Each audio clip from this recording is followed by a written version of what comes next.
YouTube fans, hello out there. I'm Dr. Eric Smith. I'm doing my Perspectives broadcast on the road.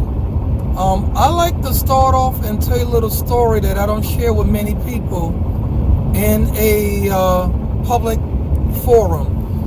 Me and my brother, I was 13 years old and my brother was 16. We end up working in the building in New York where we used to live at. I swept the building from top to bottom. My brother would mop the building from top to bottom. The superintendent that was there, he gave us $5 a piece. And was that a job that we really wanted to do? No, but it was something about making that money.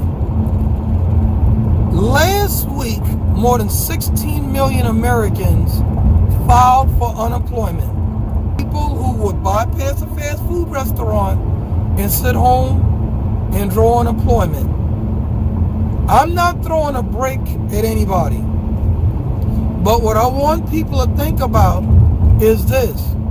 Sometimes you have to do what you need to do to take care of your family.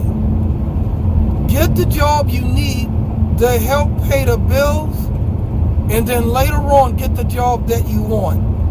I think some people lost focus on that, and I want to encourage them to remember 2 examples are set that I think people should keep in mind. The example that you set in society and the example that you set with your children. And I know that some people say, well, I want my kids to have things that I never had. But sometimes it promotes a message of entitlement to our kids. And what's detrimental about that? It promotes our children to be less resilient, that they will not be able to survive in something like this COVID-19 pandemic, but you see the actual illness is not as impactful negative-wise as the people who are now out of work.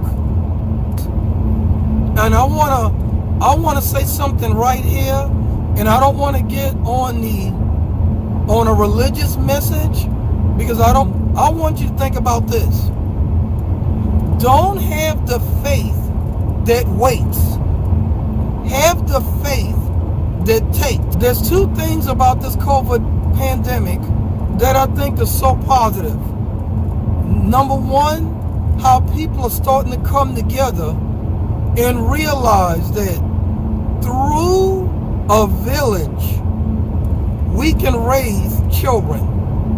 And it takes everyone to do so.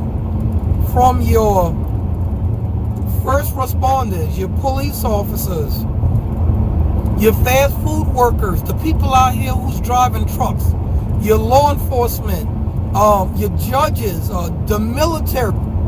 And I think that is positive, and it's a value beyond measure, because these seeds are being planted where people have to have these discussions about, well, what if something like this happens again? What do we do? What challenges that we are going to face, and what infrastructure we have to put in place. And what's more importantly, people in some areas are not waiting for government to do everything, but they're learning to be more self-sufficient. And that's what my mother and father taught me. Be here, and people are always going to have this, disagreements. But at the end of the day, let's all work to make things better and not justify our positions in the way we think things should be, but in a way we should all come together and have conversations with your children.